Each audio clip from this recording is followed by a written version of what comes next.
to the How of Happiness, my weekly series where I interview women in all walks of life who are on the same journey, on the same path of living, trying to live their best lives. And some days are awesome and some days are tricky. I am so excited to introduce to you guys today our guest, NASA psychologist turned mama coach. Hi, Stephanie. Hi. So happy you're here this morning. Thank Welcome. you. Thank you so much. I'm so happy to be here. Yay. I feel like I haven't seen you in a while. It's really nice to see your face. I know. I was thinking about our call, I don't know how many months ago, but it's been a while. Yeah. So I'd love if you would share with our audience just a little bit about your background, what you do and how you got here, and then we'll talk a bit about happiness. And so this is really just intended to be a casual conversation about how we do happiness. You know, there's so much talk about things like toxic positivity and how hard the last 18, 19, 20 months have been for so many people. And none of us have gone through this journey untouched by, you know, recent events and COVID in particular. Having a conversation about how are we doing this, you know, from women in all walks of life, I think is an important conversation to be having, and to just put real authentic element to this conversation. So thank you for being here with me and sharing in that dialogue. Oh, thank you for inviting me. I love that you're doing this series. So let's see. I will start with where I am now, and then I'll talk about how I got here. So right now, I am a motherhood mindset, emotion, and communication coach, and I work with high achieving moms that are struggling in some way or another. And I got here because I struggled with the very same things that I help these women with: perfectionism, people pleasing, just like not knowing how to cope with difficult situations and big emotions, all of this stuff. And I was always attracted to psychology. I felt like my friends would like kind of, even as a kid, like use me as a little psychologist. And then when I went to college, one of my professors was an industrial organizational psychologist. So I decided to take that path, which is basically psychology of the workplace for anybody that doesn't know. I know you know, Wendy. And then I worked at NASA, and even with all of that, with my education and with working at NASA, like on paper, I'm going to say everybody would have expected that I would have been super confident and everything, but I wasn't. I was feeling insecure and feeling triggered and not knowing like still how to regulate my emotions the way that I wanted to, which is something that I struggled with, as a child through teens, early 20s.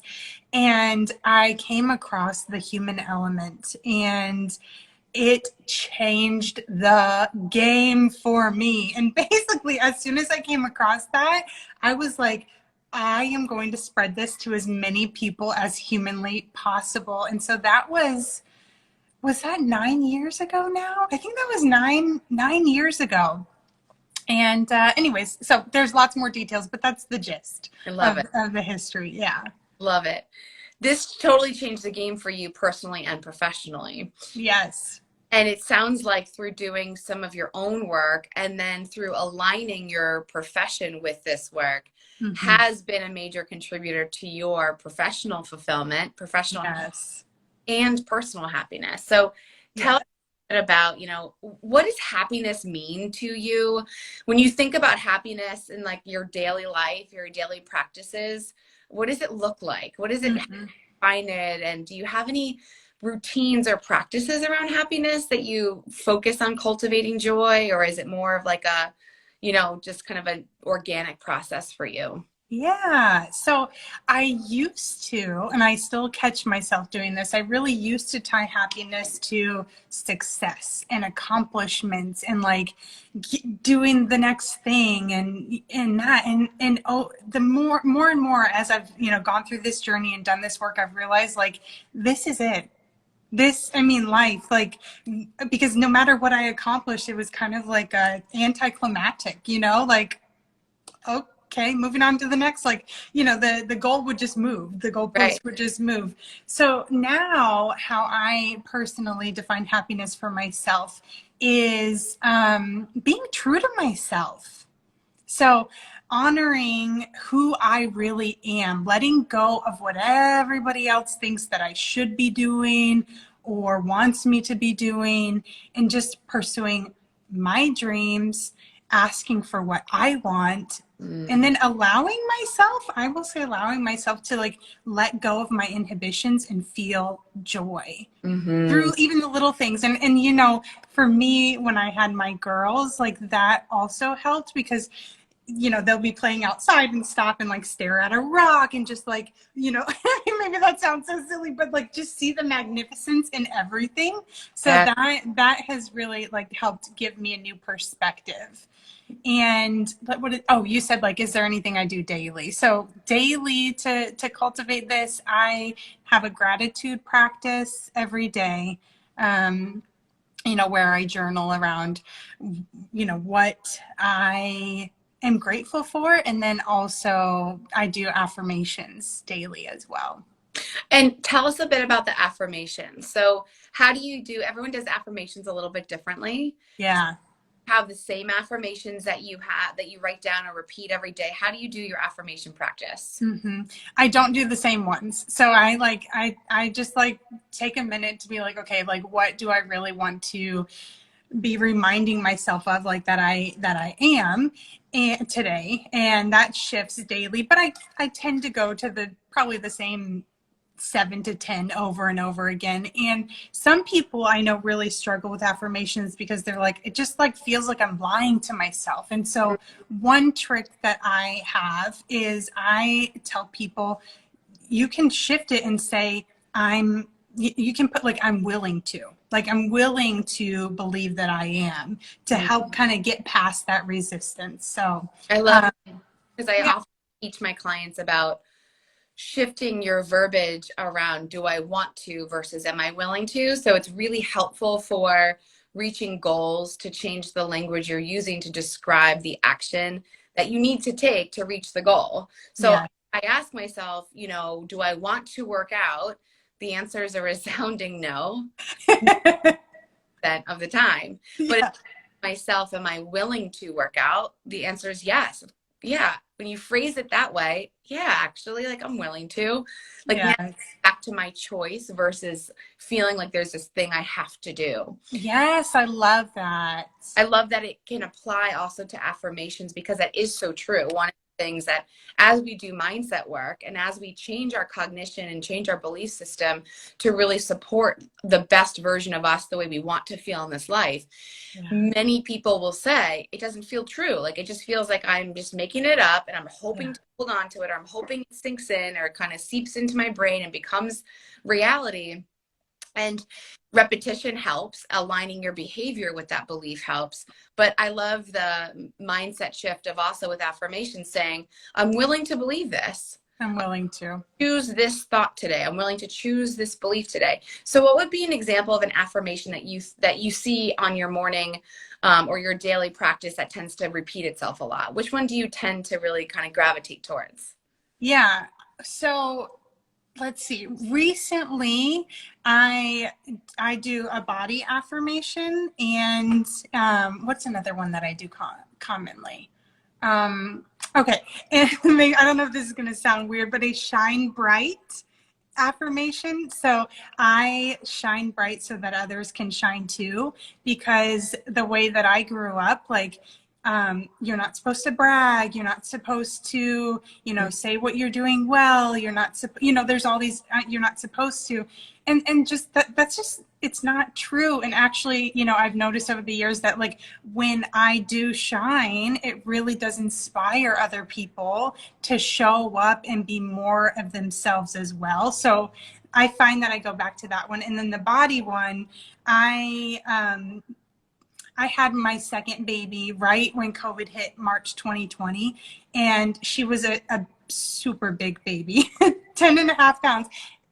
So during pregnancy and afterwards, I've struggled a lot with body image. I had like all this stuff come up that I don't think I realized was there before, but it was probably always there, and this just triggered it. So I do an affirmation like I'm not a body. Like I have a body, but I am not my body. I am free. So I'm like free of whatever this is because I'm so much more than just my body. I don't know if that makes sense, but it works for me. That, and thank you for sharing Yeah. that, you know, your personal story behind that, and also just the specific words that you use, because I think so much of the time, again, these words get thrown around like, oh, I meditate, or oh, I do affirmations, or oh, I practice gratitude, and so much of the time people are like, what are you talking about? Yeah. There in the morning, and I like, it just doesn't click for many people. So the more practical we can share the tools and strategies we use for happiness, I think it really does make such a difference. And I love the shine bright one. I think Thank that's you. cool. Like, I do think there's such a thing for women. I don't know if you ever saw I think it was the Amy Schuler skit she did. It was hysterical, and it was this group of I women. love her. Oh my gosh, it was so funny. She crossed the street to this group of women that were hanging out talking on the corner. Hmm.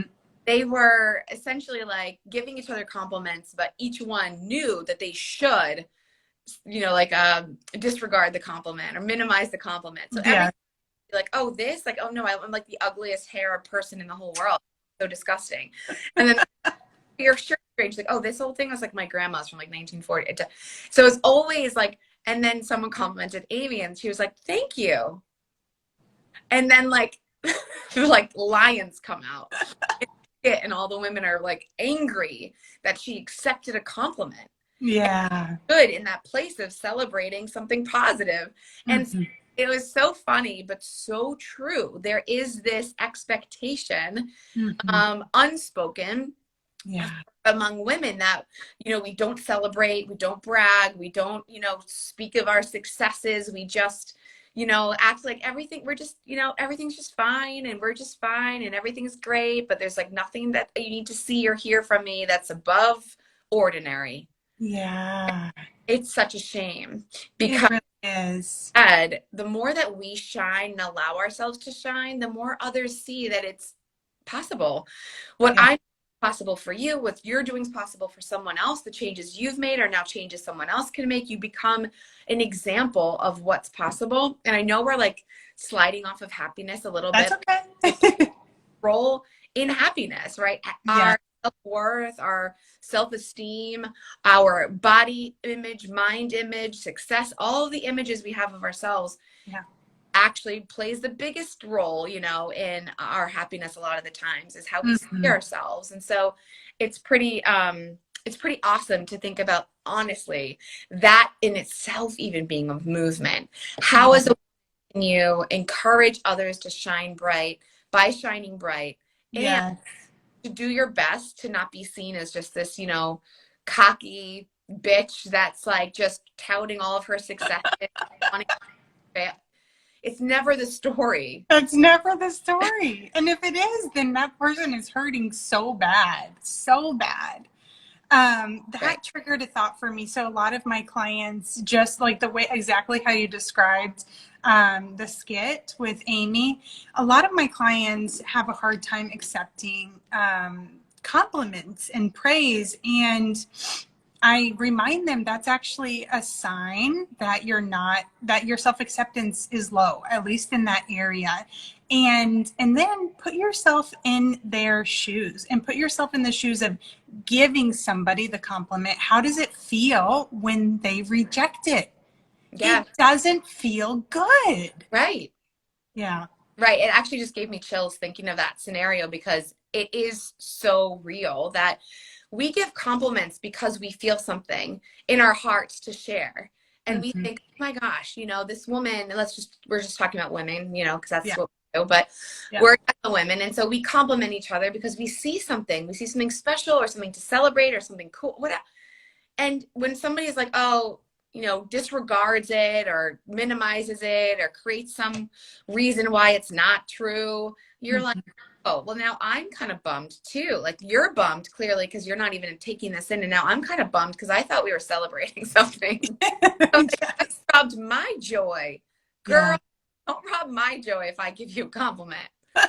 So, yeah, that's a really good point. And self-acceptance also is, oh my gosh, a lifelong journey, right? Yes. The Yes, totally. more ourselves as women, the more confident we feel and the happier we can be because we can let more in. We're less Mhm. guarded, we're less protected, we're more open to receiving.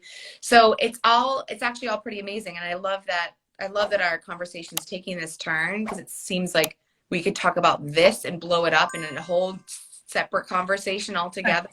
Yes, I So agree. when we talk about that, routines around happiness and affirmations aren't just this like woo woo word. It's really about training your brain to think differently, to Mhm. focus on different thoughts. We know we have so many thoughts, almost up to 60,000 thoughts a day. We have so many thoughts, 95% of which are repetitive, the same damn thoughts every day. Mhm. It's really important for us to practice restructuring our cognition. It's really Yeah. important for us to start reframing the things that we say to ourselves over and over and over again, because otherwise you will always have the same result. You'll always feel the same way about yourself unless you change the way you think about yourself. Always, always. And on, that thought, perspective. So this, I don't know if this is how you approach it, but what I do is what I used to do was like try to control what I was thinking and feeling. And so now what I do and what I teach my clients to do is like, okay, these thoughts come in and you don't have to fuel the fire. You can notice them. And it's when we latch onto them, well, I thought this or I felt this, so it must be true. That's when things impact our happiness and our lives to a larger extent. So that I put a lot of emphasis on just noticing. Okay. Mhm. Yeah, like I don't have to fuel this. Building awareness. Mm-hmm, Because a mm-hmm. lot of thoughts just happen without our permission. They're not in our conscious awareness. And so they've existed for so long on repeat for decades. We don't even pay attention to them. We just know, oh, I feel stressed, or I feel overwhelmed, or I feel insecure, or I feel anxious, or I feel sad. But we often don't even recognize why unless we're doing the work to build awareness. Right. Yeah, Yeah. it's a really good point. The more aware we can become of things, whether it's our gratitude, whether it's affirmations, whether it's just around the patterns that exist in our head that trip us up and keep us held back and stuck, the more we can become aware of that, the better insights we can create and understand about ourselves, the easier it is to be intentional and to take different action steps. So I love that. Talk us through, Stephanie, a hard day. Like, so let's say, many days and even many moments of a day can be hard Yeah. or don't feel like happiness is just easily accessible or on the surface. So, what do you do on a hard day? So, a hard day where it just feels like I'm not feeling happy. Today's not my happy day. How do you navigate that, or what do you do? And do you fight it? Do you work with it? Do you accept it? Do you shut the world out? How do you do a hard So I see this as a work in progress, but the way that I approach these hard days is by tuning into the meaning that I am placing on what's happening around me, the meaning of my feelings, all of that. So I call these like stories. So for instance, I think something, I hear something, I see something, and then I make up a story and I Mhm. react to the story. So I'm thinking back to a day where, okay, so that's part of it. I was like going to give a concrete example. Let's see if I can like spit this out real fast. Yeah. So I'm thinking back to back in June, we were going to go out on the boat. I was taking the day off work. My friend was in town. We were going to go out on the boat. And I was like, rushing the girls, trying to get them out the door. We were running late. And then I just realized like I was grumpy. I was just pissed off. And so two things that I tuned into to get myself out of it. I think it took me like an hour and a half, but like my old self would have been pissed off the whole day. So I'm like, yeah, only an hour and a half. Progress. Um, What? Progress. Progress. So two things was, what stories I was placing up. And then I don't know how this resonates with people, but I use the word rules. What rules I was placing on myself that are just like actually not needed. So for instance, I made a rule that I had to get everything ready for the boat day before taking the girls to school. So that way we could drop them off and go straight to the boat. I mean, like, I made that up. That's the like I can adjust. And maybe that sounds so basic and so simple, but I find that people get stuck in this all the time. Like, you decide the rules for the most part. So once I realized, like, oh, I actually chose more stress. I could have taken them to school, come back, easily put everything together, easily packed a lunch, and then, like, I don't know if this sounds dramatic. But like forgiving myself, like, oh yeah, okay, so I made this rule. That's okay. It caused more stress. I don't have to let that impact the rest of my day. So that's the rules piece, and then the stories piece, I think, kind of go hand in hand together. Like, what I mean by the stories is like just putting meaning on, like, I can't remember what it was that day. Well, that's not important, but even the story, Stephanie, about oh, the best way to enjoy the day is for me to have everything packed up and ready to go before I get there.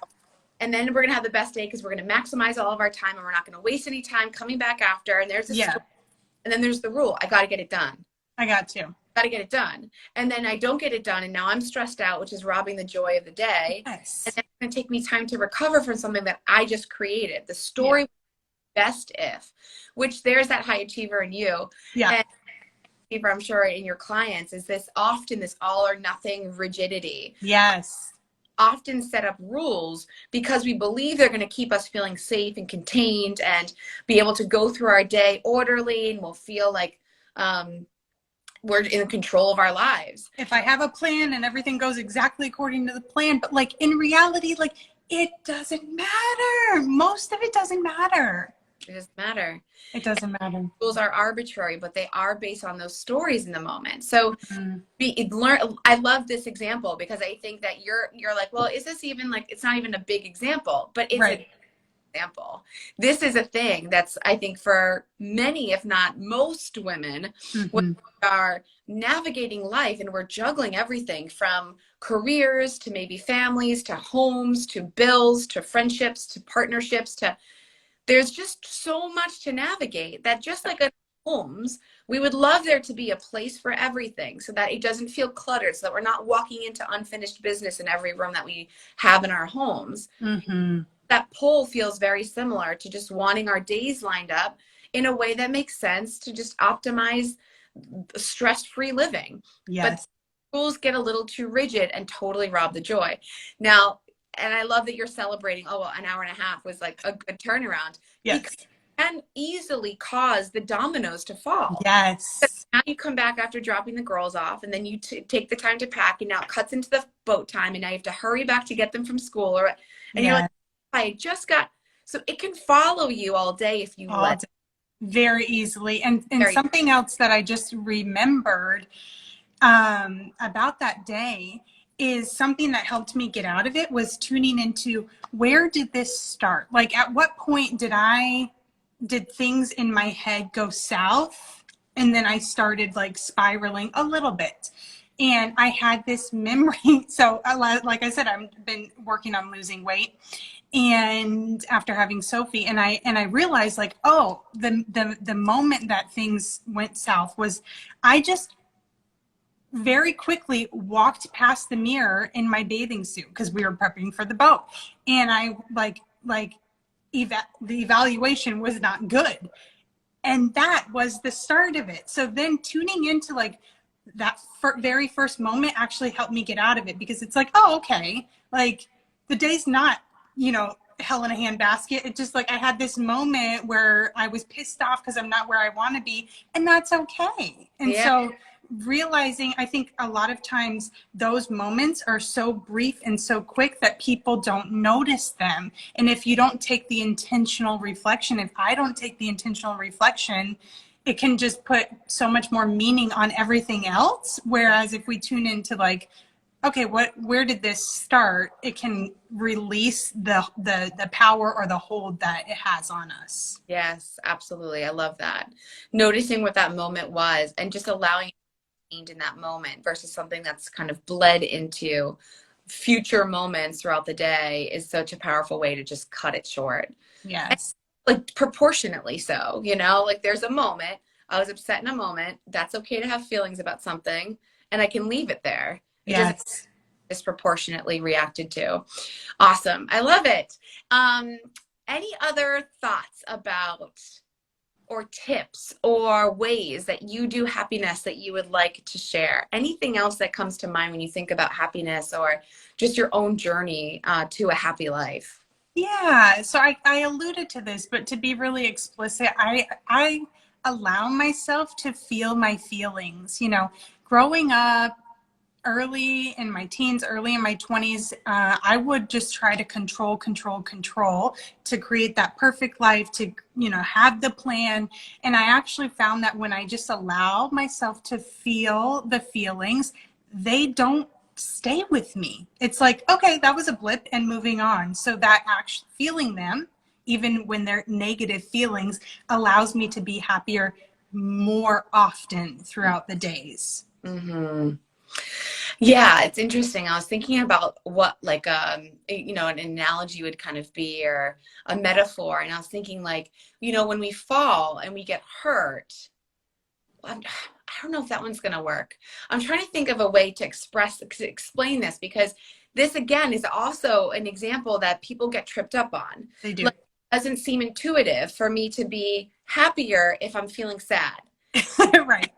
And the idea though is that you're addressing it, you're honoring it, you're noticing Yes. feeling it, and emotions pass in like 90 seconds. If we were just to sit with a feeling and even just to kind of like time it, and we weren't going to add any drama to it, we weren't going to add additional interpretations or evaluations or meaning to it, we were just Yes. the feeling, it's like 90 seconds. Yeah. We can do sad for 90 seconds, I but can do sad for 90 seconds and so can you. Yes, everybody on this call, so can you. right. I think of this as like toddlers, like young toddlers. When I try to make my girls be happy or snap out of it or all of this stuff, it lasts longer. It has Mhm. the opposite impact Yeah. impact. So when I allow it, most of the time, not every time, but when I allow it and just help them feel, you know, seen and understood and loved through it, like it's pretty quick. Like sometimes 30 seconds. Yes. Yeah. Yes, it really is. It's a really good point. So that's a great message to our audience too, is just, I know it seems counterintuitive that you'll feel happier if you feel sad, but it really is just about honoring an emotion because it is normal and it is legitimate and you're allowed to have those feelings and it actually allows us to pass through them faster. Yeah. So if the goal is to feel happier or more fulfilled or more full of joy, honor those moments, those just little spikes in any emotion, but Mm-hmm. let them ride out without adding interpretation, evaluation, or extra meaning or noise to them or drama to them. Yes. You know, don't struggle with it or play tug of war, fight against it, or try to talk yourself out of it. Sometimes it's just the best medicine is just to let yourself feel it and then come out the other side just feeling like, okay, it's over. I'm over. Mm-hmm. Mm-hmm. One other thought. So, what I find with this meaning piece that we've been talking about is that some of my clients put so much meaning on the negative thoughts, negative emotions, and interpret it as something must be wrong with me. Mm, No, you're human, so you can feel all the things, you can think all the things. It just means you're human. It doesn't mean that anything is wrong with you, that you are inadequate in any way. And so I just wanted to share that just as encouragement for anybody out there watching this. yeah, I love that. Thank you for ending on that note. Mm-hmm. Thank you, Stephanie, for being with me today and sharing time and stories. I love this. We could talk for much longer, Yes. and let's do it again. So have a wonderful day. Thank you for being here and all the happiness ahead to you. Thank you for having me on, Wendy. I'll talk to you later. All right. Bye. Bye.